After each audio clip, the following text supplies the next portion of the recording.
Bismillahirrahmanirrahim. Assalamualaikum warahmatullahi wabarakatuh. Alhamdulillahirrabbilalamin. Wassalatu wassalamu ala asrafil anbiya wal mursalin. Walhamdulillahirrabbilalamin. Bismillahirrahmanirrahim. Perkenalkan, nama saya Amil Hakim. Saya nanti akan mengajar untuk mata pelajaran Bahasa Indonesia untuk kelas 10 dan sebagian kelas 11. Materi ini disusun untuk mengajar materi menyusun teks laporan hasil observasi untuk kelas 10. Sebelum kita mulai pembelajaran daring ini, kita mulai dengan membaca bismillah terlebih dahulu. Semoga apa yang kita pelajari selama 1 tahun ke depan di era new normal ini, baik melalui pembelajaran daring maupun tatap muka, bisa mendatangkan ilmu yang bermanfaat dan barokah untuk kita semua. Bismillahirrahmanirrahim. Saya akan menjelaskan sekilas tentang observasi dan beberapa penjelasannya nanti disambung dengan tugas-tugas yang bisa Anda kirimkan via e-learning maupun email saya. Kita mulai dengan kata observasi, saudara. Menyajikan teks laporan hasil observasi menjadi bab pertama dalam pembelajaran Bahasa Indonesia kelas 10 di MAN 1 Kota Probolinggo.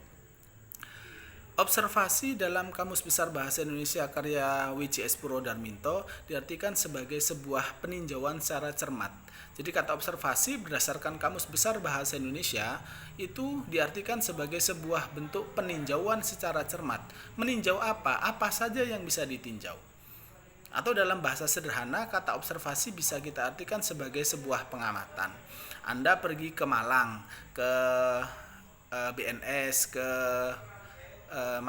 Jatim Park, kemudian Anda mengamati, maka hasil pengamatan Anda disebut sebagai sebuah kegiatan observasi.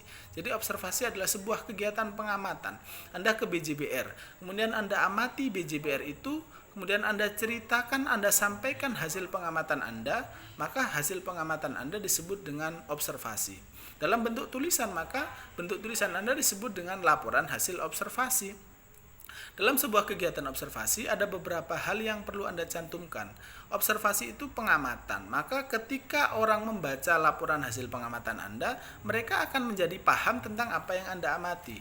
Maka dalam laporan hasil observasi harus dicantumkan beberapa hal berkaitan dengan unsur-unsur berita, seperti apa yang Anda amati. Anda tentu sudah pernah belajar tentang unsur berita di SMP dan sebagainya kan, di MTS sudah pernah disampaikan seperti itu.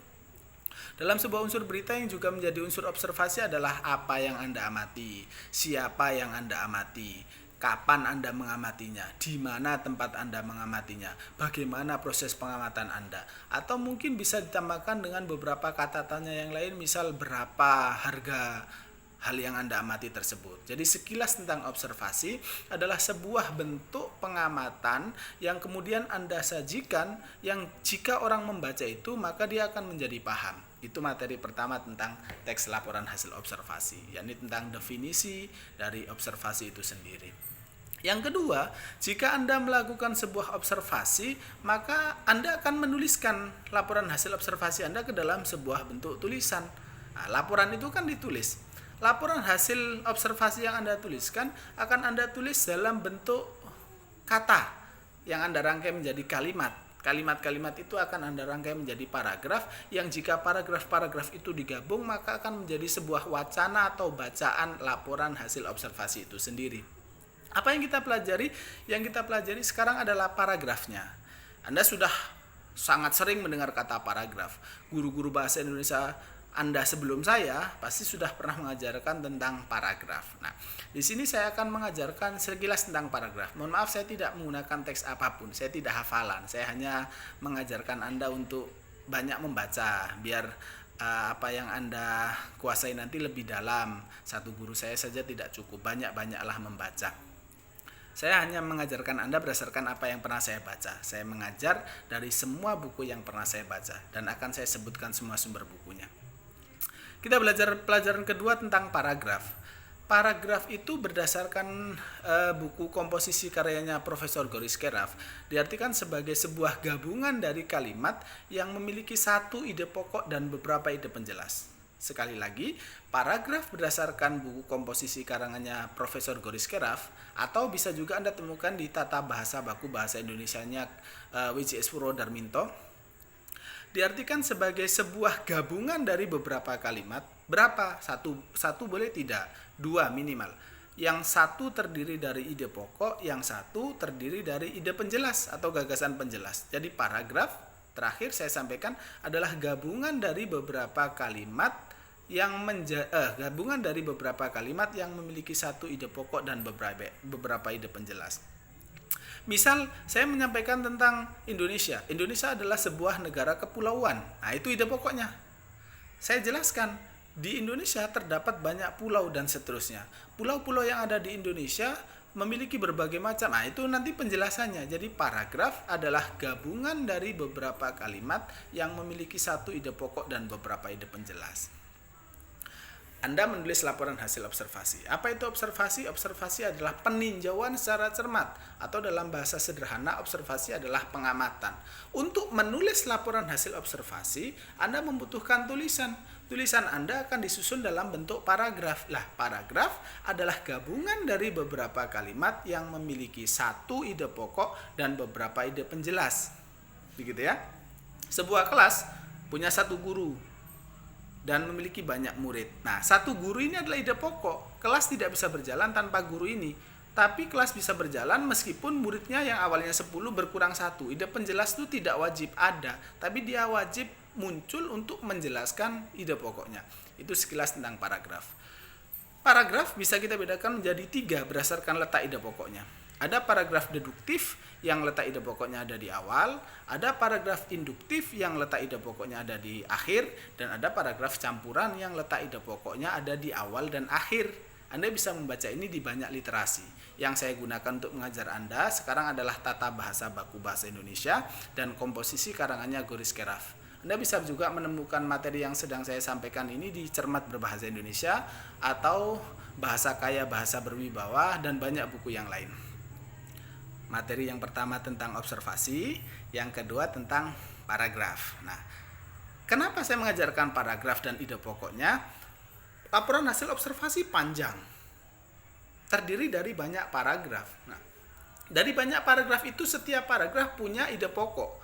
Masing-masing paragraf punya ide pokok. Misal laporan hasil observasi ada 10 paragraf, maka dalam 10 paragraf itu ada 10 ide pokok. Karena setiap paragraf pasti memiliki satu ide pokok. Pak, kalau satu paragraf memiliki 2 ide pokok, apakah boleh? Tidak boleh. Satu paragraf hanya boleh memiliki satu ide pokok. Lantas bagaimana dengan pernyataan saya tadi tentang paragraf campuran? Yang ide pokoknya ada di awal dan akhir. Berarti kan ada 2, tidak, tetap ada satu. Ide pokok yang kedua nanti menjelaskan yang pertama.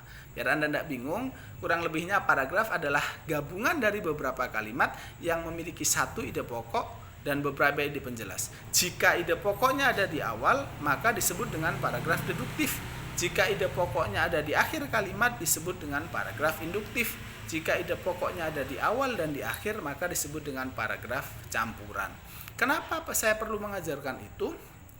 Dalam laporan hasil observasi yang panjang itu, Anda perlu menentukan ide pokok masing-masing paragrafnya. Tujuannya untuk apa?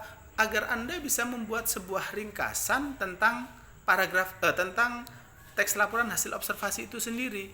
Jadi nanti karena tugas Anda itu berkaitan dengan laporan hasil observasi, maka Anda bisa membuat ringkasan itu dengan menentukan ide pokoknya terlebih dahulu. Ide pokok dari masing-masing paragraf nanti bisa Anda susun menjadi sebuah ringkasan. Kenapa begitu? Karena terkadang dengan membaca ringkasan kita sudah bisa memahami sebuah laporan hasil observasi. Karena laporan hasil observasi disusun dengan tujuan untuk menjelaskan apa yang kita laporkan. Jadi fungsi dari penyusunan teks laporan hasil observasi adalah untuk menjelaskan apa yang kita laporkan. Maka agar tidak perlu terlalu panjang membacanya, maka disusunlah ringkasan itu. Bagaimana cara menyusun ringkasan itu? Yang pertama dilakukan dengan menentukan ide pokok masing-masing paragraf, gagasan utama masing-masing paragraf. Ide pokok itu kemudian nanti akan Anda susun menjadi teks laporan hasil observasi. Ini menjadi materi pertama di UKBM pertama Bahasa Indonesia KB1, kegiatan belajar mengajar 1. Sekilas penjelasan saya tentang teks laporan hasil observasi, dimulai dari apa itu observasi, apa itu paragraf, bagaimana cara menyusun ringkasan, dan fungsi serta tujuan penyusunan teks laporan hasil observasi. Saya hanya punya satu tugas untuk materi ini. Tugasnya adalah Anda bisa baca buku paket bahasa Indonesia, Anda bisa lihat di UKBM Bahasa Indonesia, ada beberapa teks laporan hasil observasi. Anda bisa pilih, di sana ada The Topeng, ada wayang, ada mengenal suku Baduy. Nah, dari beberapa teks laporan hasil observasi di sana, Anda hanya saya minta untuk menentukan ide pokok masing-masing paragrafnya. Jadi masing-masing paragraf itu Anda tentukan ide pokoknya. Setelah ketemu ide pokoknya, Anda jadikan menjadi sebuah ringkasan.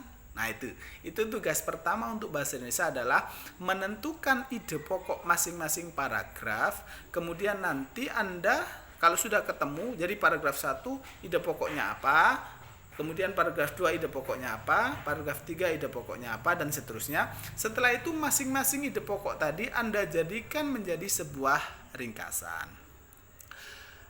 Sekilas itu tentang pembelajaran saya tentang materi menyusun teks laporan hasil observasi. Nanti jika Anda sudah selesai materi ini, Anda bisa menghubungi saya di nomor WA saya. Nanti akan saya share nomor WA saya untuk meminta tugas pembelajaran berikutnya. Karena Diman menggunakan sistem SKS, jika Anda sudah selesai materi ini, Anda tidak perlu menunggu teman yang lain. Anda bisa menghubungi saya akan memberikan materi yang kedua, kemudian memberikan penugasan di UKBM yang kedua. Ini UKBM pertama untuk KB satunya. Sekian dari saya saudara, mohon maaf untuk segala kekurangan. Semoga ilmunya bermanfaat. Kita tutup dengan doa kafaratul majelis. Subhanakallahumma bihamdika asyhadu an la ilaha illa anta astaghfiruka wa atubu ilaik. Wallahul muwaffiq ila aqwamit thoriq. Wassalamualaikum warahmatullahi wabarakatuh.